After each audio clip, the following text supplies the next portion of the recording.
It's as if I went to sleep for a year, and when I woke up, the world's fallen apart. There is tremendous clamor for revenge, especially in the wake of the Red Wedding. Catelyn Stark's death, Richard Madden and Una Chaplin, that moment, I knew it was coming, and it ripped me up inside. I cried. I actually shed a tear that. Yeah, I shed a tear. All the performances were extraordinary, and it was very emotional to do. It's sort of, where do you go from there? Some of the most shocking and mind-blowing scenes of the entire series come at the end of this coming season. Some very bloody confrontations. I know how important the Red Wedding is to so many fans of the show and the books, but we pick up the pieces and top it in many ways. This is definitely the most dangerous season for Tyrion. It seems like almost every episode he's in jeopardy of getting his head removed from his shoulders. Tyrion has never been faced with this much public humiliation because he usually has an answer for it. I've talked myself out of 1,000 dark corners, Podrick. I don't think I'm talking my way out of this one. He's usually center stage, and he usually is better at it than the people around him. This time around, he's left as an audience member. I'm guilty of being a dwarf. There's no boundary with her and Tyrion of inflicting emotional damage. She's quite happy to do it. You've always pitied him. Our poor little brother. He'd kill us all if he could. Tyrion and Jaime definitely have a love that Tyrion doesn't have with the other members of his family, and he helped Tyrion a great deal this season. Careful. I'm the last friend you've got. My favourite character is Bronn, Jerome Flynn. I really like Cersei because she's just a fantastic character, and even though everyone hates her, you kind of love to hate her. Jaime Lannister. He's complex. The thing that Nikolai has is this incredible charisma. He was born to play that part. Oberyn Martell is the one wild card. I would describe Oberyn as a deeply passionate person. I think that he's very, very dangerous, but he's also good. I think Oberyn's feelings for the Lannisters go beyond disdain and then to hatred. Why did you come to King's Landing, Prince Oberyn? I was invited to the royal wedding. The Lannisters aren't the only ones who pay their debts. He uses the invitation to the wedding to come and seek out what he really wants, and that is vengeance. Joffrey. Joffrey's a wee prick. Mummy's boy, a bully. He's got nice eyes. I feel like Jack, the actor, has an abundance of redeeming qualities. I feel like Joffrey, the character, less so. He's kind of always sits like squiffy on his chair. And he's like always picking it at the handle, and he's like, I am the king! Joffrey, I mean, clearly the last person on Earth you would want to have any kind of power. I broke Stannis on the Blackwater. Pity you weren't there to help, Uncle. My apologies, Your Grace. I was rather busy. Busy getting captured. It's the best fun to play such a hateful or hate-inspiring character. Just to get the reaction out of someone is it's very satisfying. It's nice to, make people hate you. A royal wedding is history. The time has come for us all to contemplate our history. In terms of the challenge of the wedding, it's the entirety of it. It's the totality of a massive scene which takes up about half the episode. It was like shooting a short film in itself, actually. I was shocked by the sheer scale. I really have never seen anything like that in Game of Thrones before. I would find it very hard that I would have a wedding ceremony replicated like that again in my career. It was majestic, it was shimmering, and it just looked pristine. I think that's what Joffrey likes. He likes really something ostentatious and grand. The great thing about this show is they like to put you into atmospheres and into environments that conjure up certain feelings inside of you when you're playing the scenes out. Your imagination is kind of fueled, it's all there. My throne room is a mini tropical version of a Westeros throne room. That set is unbelievable. I walked in and was like open-mouthed for a good 10 minutes. Very intimidating. And Amelia's lovely, but you kind of look up at them and it's kind of frightening.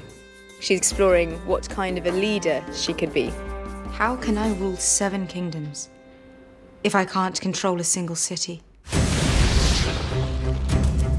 The cities that Dany has previously liberated are beginning to revolt because it's all well and good going in and cutting the tie and seemingly breaking people free, but if you don't leave them with any kind of a structure or any kind of a commander who shares the same morals and views as the person who liberated them, then it's a free-for-all. They can live in my new world or they can die in their old one. When the dragons were first born, they were adorable little babies and completely devoted to their mother, and they couldn't even eat without her. With each season, they grow, and with each season, they become a little bit more dangerous. And now they're at the point where they're not babies anymore. They are outgrowing the restrictions that she's placing on them. She's always feared it. I mean, for goodness sake, they're dragons. They've killed her enemies. What's going to stop them from killing anyone? Because they're dragons in a non-dragon world. They're dragons, Khaleesi. They can never be tamed. I think it's kind of a symbol of her losing control of herself and losing control of what she's doing. And the thing that I got most excited about is Jon is not the same man from season to season. There's too much that's happened to him, too much that's gone on and that he's had to learn from. We find him in season 4. He's in a very bad place as far as how he feels he treated Ygritte and his honour because of that. Not only breaking his vows to the Night's Watch, but breaking his vows to her. He's in a lose-lose position, really. But he has to make good. You've done nothing wrong. I've done plenty wrong. He's reunited with Sam, which is a good thing, but their relationship's changed. Sam and Jon's relationship this year is as even and equal as it's ever been. There's more confrontation between them this season. Your wildling girl. She's one of the raiders. She's not my girl. Ah, but she was, wasn't she? It's a very different relationship we find themselves in, but still a loving one, still a caring one. And I think without Sam, Jon would crumble. Oh, that's an easy one. It involves prosthetics. No, that's a big man. Go back and find your clothes, Hodor. One of the most terrifying things I've ever had to do was the opening shot of season 3. They wanted to get this feeling of something being behind Sam and something in pursuit of Sam. So they decided the only way to achieve that effect was to chase me on a quad bike through the snow. And they had a guy running alongside saying, the only reason I'm here is if you fall over, I'll get the quad bike to stop. I went, thanks very much. I don't know what they're paying you, but it's not enough. Sometimes greeting CGI wolves is a strange experience. It's this big green sausage dummy shoved in your face and you have to treat it as if it's your lifelong pet and love it to bits. It's very odd. The most weird thing I've had to do this season is to bite off a man's ear and spit it in his face. First time I walked into the Castle Black set, I thought, oh my God, because until you step into it physically, when it comes out of your head and into the real world, it sends chills down your spine, really.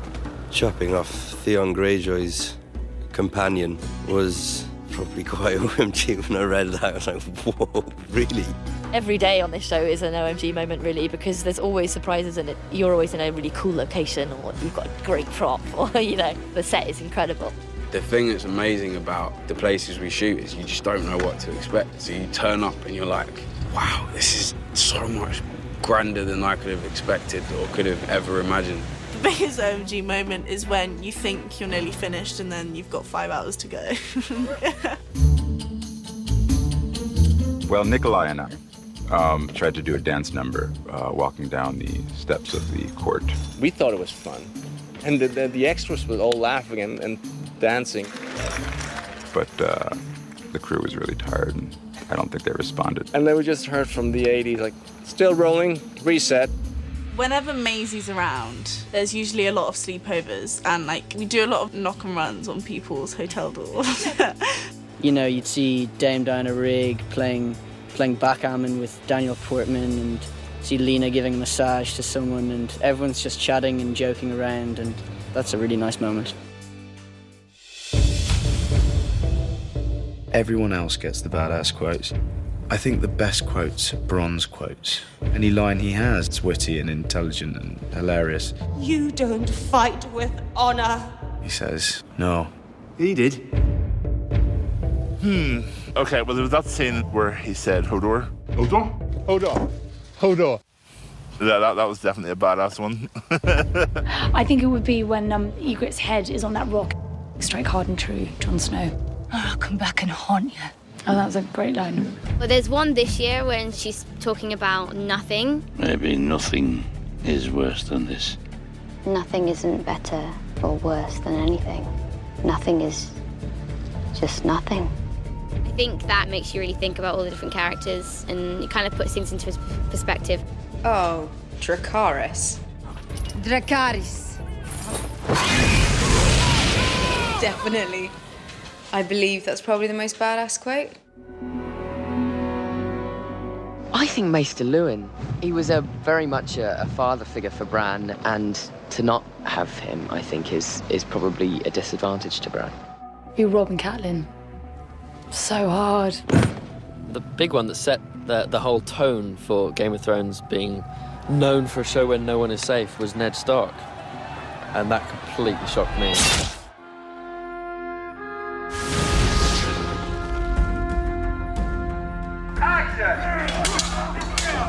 I think as in previous seasons, there's a build. I think what makes this season different is that things really get going much more quickly. It's more thrilling throughout than season 3 was.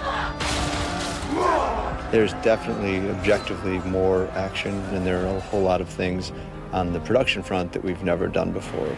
Everyone's kind of now loading the guns, loading their arrows, sharpening their knives, and it's just ripe. It's not building towards one specific climactic event. There are more climactic events in season 4 than there have ever been before. Every season up until now, it's been episode 9 has been the big episode. Season 4 is just very steady. The stakes are higher throughout the season than they have been before. This season, the story just gets more intense. Some really juicy mental storylines, and it's just really exciting. The button's pressed and the accelerator is firmly to the floor here. There's a lot of action. The good guys are coming back this year, and that's nice to see. Yeah, we're making a stand. We hope people, when they come out of the season, will feel that the impact of the season as a whole would be even greater than the impact of the previous season. There are so many quality shows on television that I love and admire, but I don't think there's one with the scale of Game of Thrones in terms of the size of the cast, in terms of number of countries we shoot in, and who else has dragons, really?